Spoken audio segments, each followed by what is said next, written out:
Hey y'all, welcome back to my channel. So I need to give y'all a quick life update. Excuse my voice. It literally just came back today, and that is part of the message that I'm about to share, is the fact that I lost my voice.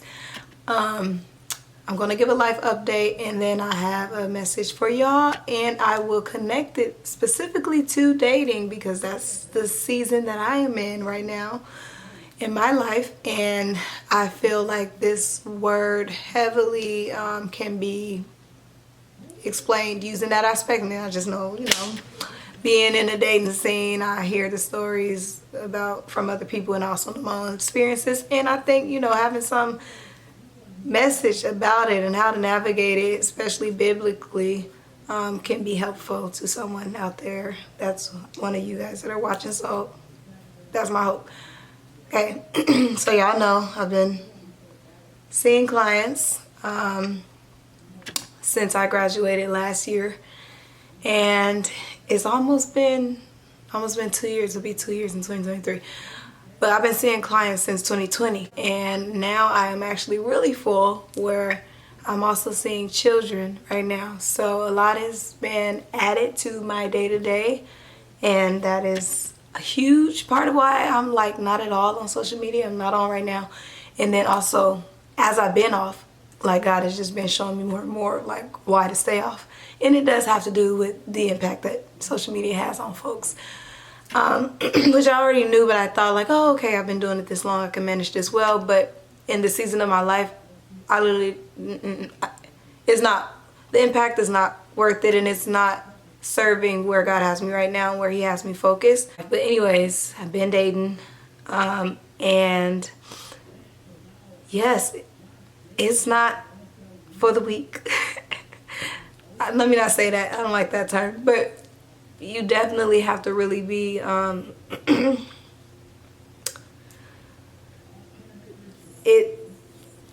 basically, my testimony is that for myself, yes, it has been excruciating at times. I've been dating since I was open to dating again in like the beginning of 2021, so about 1.5 years now, or almost 2.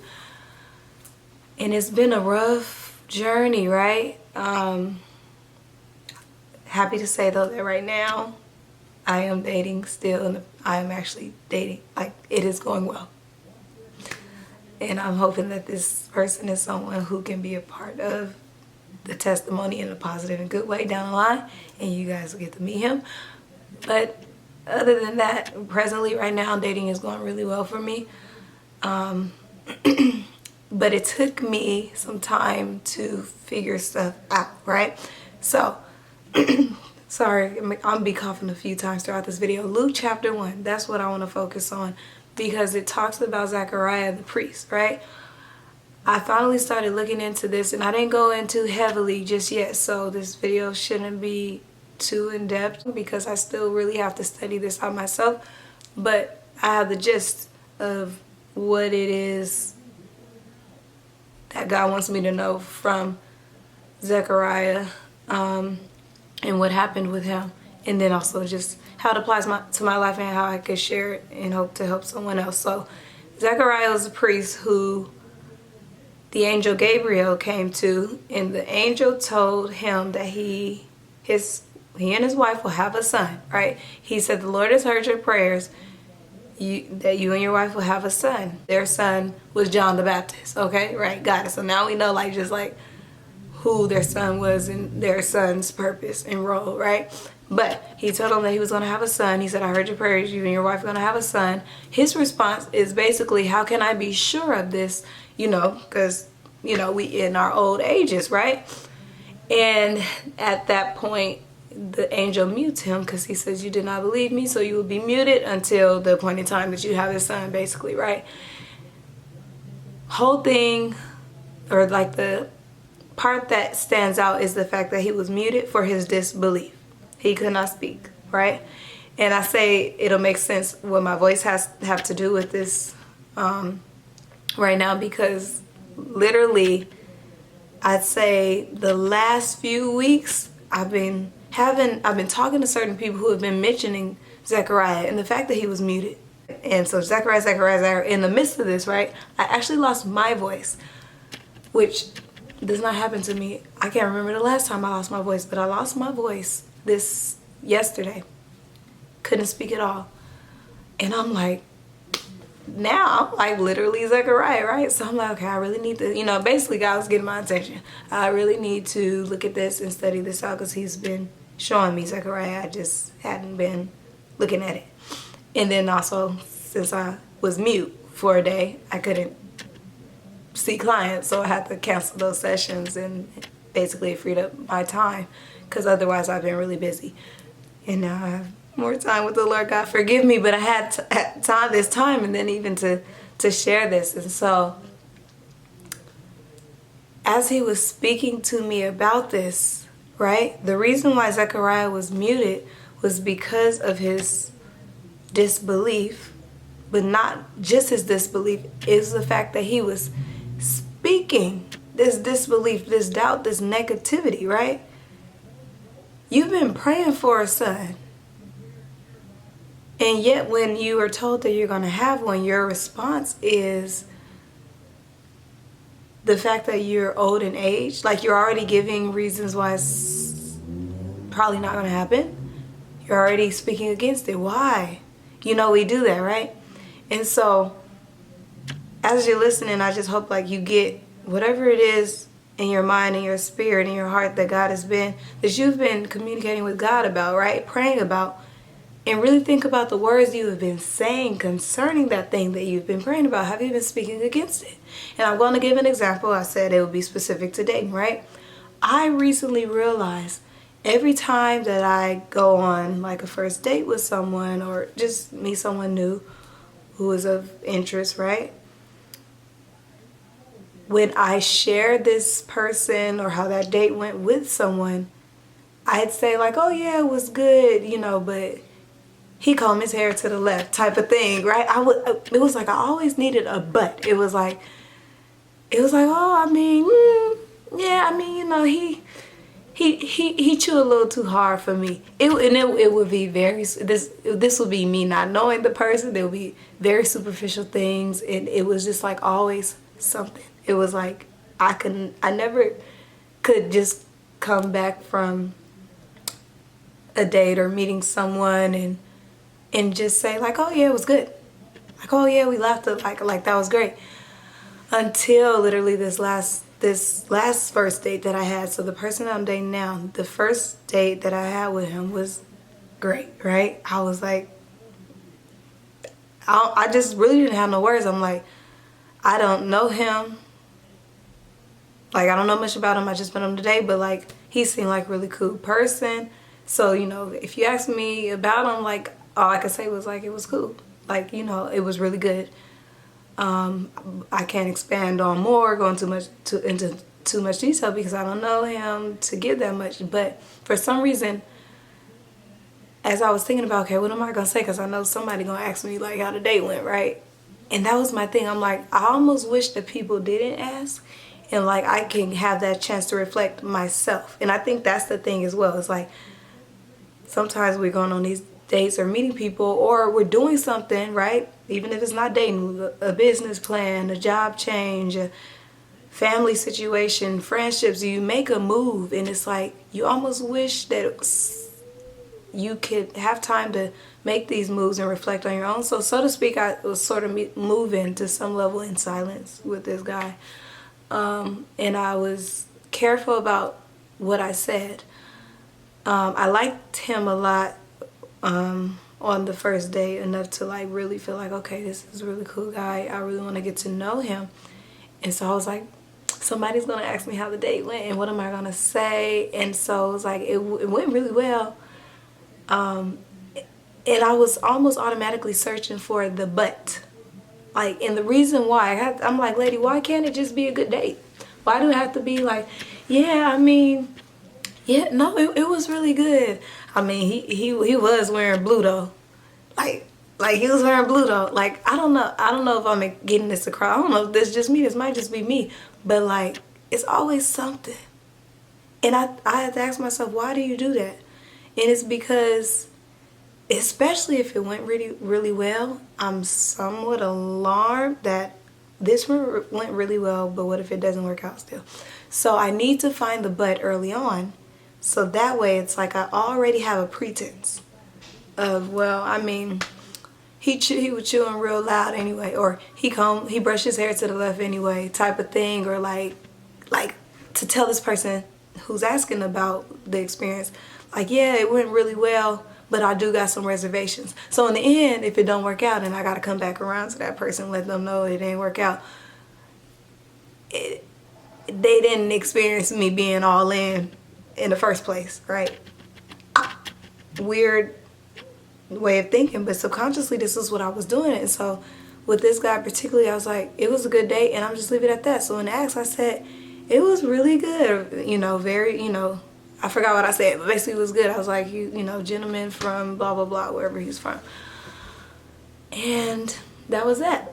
And then I went on the second date with him, and then third, and so on. And so it's been a while with him, and I'm hoping and praying it continues, but it has really been me being aware or careful not to speak against this process that I'm presently having with him, right? If I'm saying I'm going to get to know him and learning him, why am I just jumping to speaking negatively about him from the jump? And it really has nothing to do with him, because I don't really know him yet. I'm still learning him. It has everything to do with, I just need something in case this doesn't happen. So with Zachariah, he was told that he was going to have a son, and to believe that, knowing of his age and knowing of the circumstances, right, he needed to state, like, how can I be sure? Because we're old, right? We're older in our age. And it's like, almost like, if this didn't happen, I'm not too disappointed, because like I already knew it wasn't gonna happen, because like I was saying, like, we old. And it's very similar to how, say, you may want to start a business, or you have an idea, right? And you tell somebody and they're like, a lot of people be doing that already. Like they just already throw some negative into it, and then all of a sudden it robs you of the idea and that vision that God gave you. So we talk about, right, moving in silence, or thinking about who we share certain things with, those things that God has shared with us. And it's like, because someone might say something or speak against it, but a lot of times it be ourselves. When I'm leaving from these dates and I'm telling the next person how it went, it literally, the people that I'm talking to are not the ones talking against this person that I just met. I've already set it up.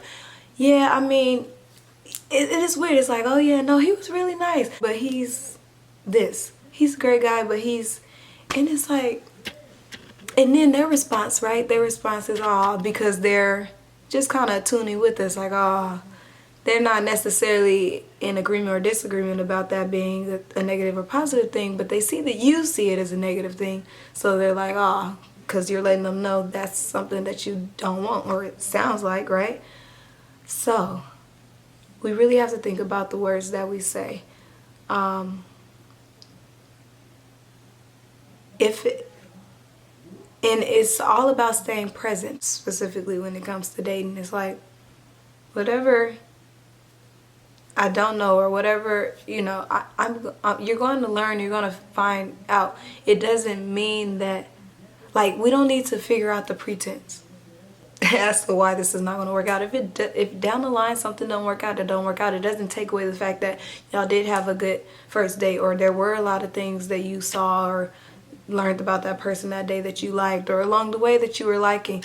It can still very much remain true that you were learning and liking a lot of good things, but as you continued, you started to learn more, that you realized not that they're bad or something is wrong or it takes away these things, but down the line we started to realize we wasn't gonna work out well with each other, right? You don't have to come up with the pretense if the pretense don't actually exist.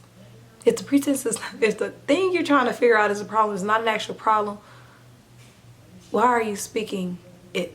Like, so you're talking about your old age, but you praying for this thing. you're talking about the people, the men or the women that you're meeting, you're dating, but like you're speaking to God about a spouse, a partner, like companion. So it's like when he tries to present it to you, you already gave him the reasons why you don't want it, or you don't think that it could happen or will happen. So I hope all that made sense. That's really all I have to share is whatever it is you've been praying for. Part of why it has not happened yet, or those doors have not been able to open, is you've probably been shutting them with your mouth. And so we need to shut our mouths. That's really what this is. That's why Zechariah was muted, is because John the Baptist needed to be born, right? His purpose needed to be fulfilled. Zechariah, we need to shut your mouth, because right away, here we are, we see you are in disbelief, and you're also speaking negativity and doubt against the very thing that God just declared. And a lot of times God will present something, someone, whatever, and we're already speaking against it because we're not believing that what I pray for, God can actually do it or will actually do it. But he's trying to do it, and it's not happening because of what we're saying. We need to be more careful and aware of the words we speak. If it's speaking against or it's negative, hold it. Don't let that out. Pray about it, talk to God about it, but you don't need to go around spreading negativity on your own prayer to other people because you are afraid of the outcome.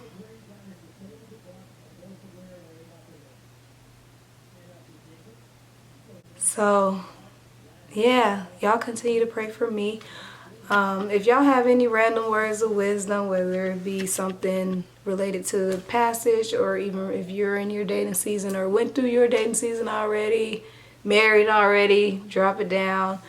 Those of y'all who are dating, I'm there with y'all. It is challenging. However, with God and his grace, like he literally is enabling me to continue, because I gave up on dating 100 times, y'all. But it was always like, okay, one more time type of thing. And so where I am now is like, I'm glad that I tried one more time. And yeah, God really works on you throughout that dating process. And you learn more about yourself. See, and I thought I knew myself. I've been single for years. I done mastered this. I know myself. I knew myself single. I didn't know myself that well in close relationship with someone. It requires something different, and it pulls out different things within you. So when people are like, oh, you just need to work on yourself, yes, you need to work on yourself, but you also need to know how to do relationship. Okay, give me 2 more minutes, y'all. Me personally, I'm very emotionally independent, right? I get through anything emotionally on my own. I'm like, me and God, right? But it's like in relationship, at times you gotta share your feelings with that other person and communicate them, express them. Mind you, I'm a therapist, right? How ironic, because I tell my clients to do this stuff all the time. But I personally don't like to do these things. It doesn't come naturally. It is coming more easily since I've been practicing it, I think, but it doesn't come naturally. I'm like, I don't need to tell them I can get through it no more. I get over it, I can figure it out. I usually do. I usually actually do figure it out and process it.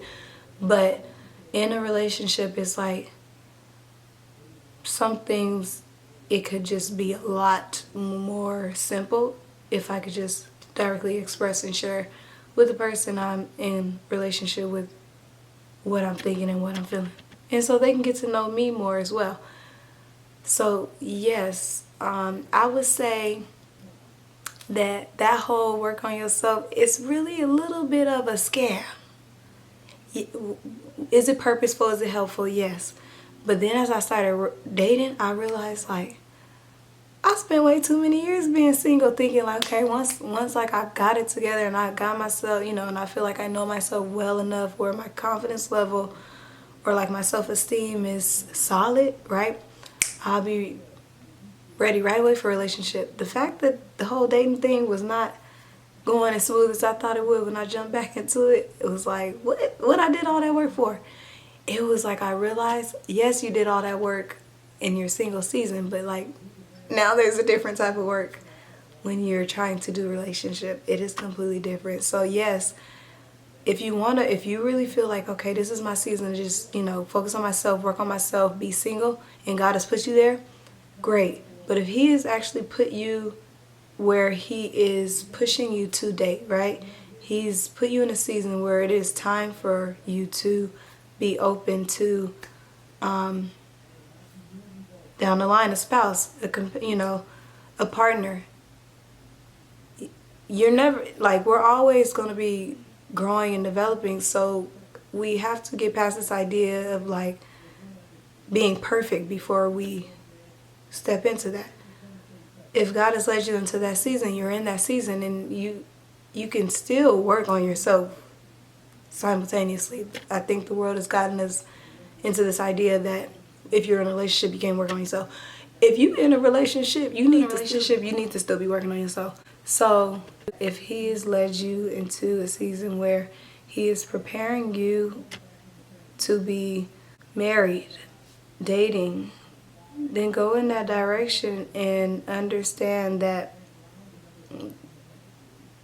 you're about to learn a lot of stuff that you can only learn while trying to do relationship.